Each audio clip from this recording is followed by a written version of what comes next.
దండకారణ్యం అటవీ ప్రాంతం మరోసారి ఉలిక్కిపడింది. మారేడుమిల్లి రంపచోడవరం మధ్య కూంబింగ్ ఆపరేషన్ కొనసాగుతున్న నేపథ్యంలో AP DGP Harish Kumar Gupta media సమావేశంలో సంచలన విషయాలు తెలిపారు.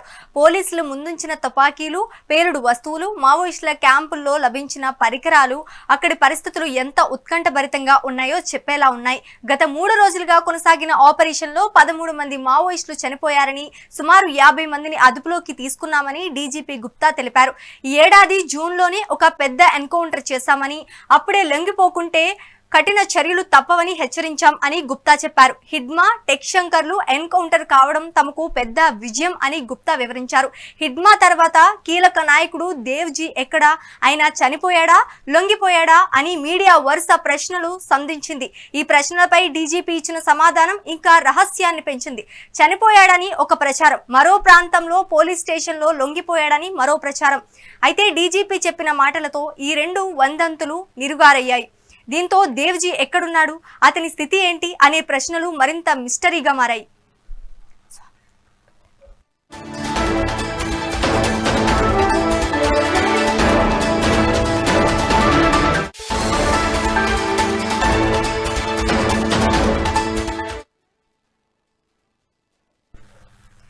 దండకారణ్యం అటవీ ప్రాంతం మరోసారి ఉలిక్కిపడింది. మారేడుమిల్లి రంపచోడవరంల మధ్య కూంబింగ్ ఆపరేషన్ కొనసాగుతున్న నేపథ్యంలో AP DGP Harish Kumar Gupta media సమావేశంలో సంచలన విషయాలు తెలిపారు.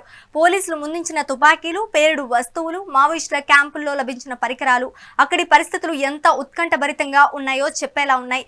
గత 3 రోజులుగా కొనసాగిన ఆపరేషన్లో 13 మంది మావోయిస్టులు చనిపోయారని, సుమారు 50 మందిని అదుపులోకి తీసుకున్నామని డీజీపీ గుప్తా తెలిపారు.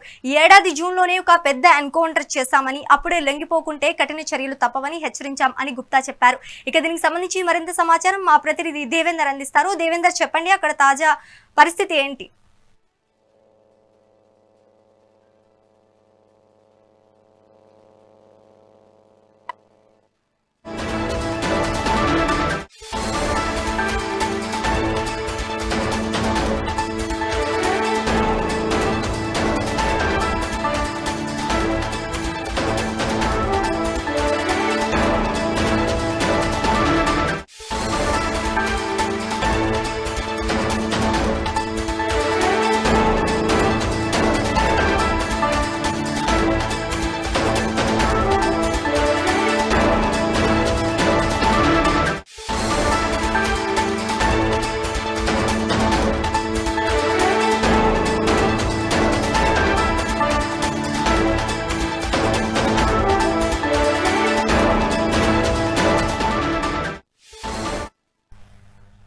దండకారణ్యం అటవీ ప్రాంతం మరోసారి ఉలిక్కిపడింది. మారేడుమిల్లి రంపచోడవరం మధ్య కూంబింగ్ ఆపరేషన్ కొనసాగుతున్న నేపథ్యంలో AP DGP Harish Kumar Gupta media సమావేశంలో సంచలన విషయాలు తెలిపారు.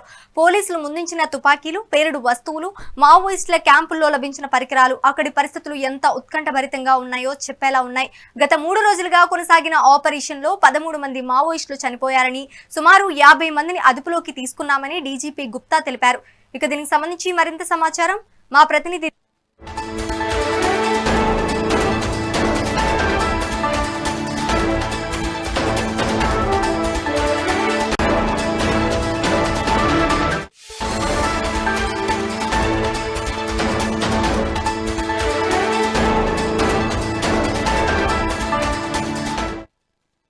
దీనిపై తాజా అప్డేట్స్ ఖమ్మం నుంచి మా దేవేందర్ అందిస్తారు. దేవేందర్, చెప్పండి.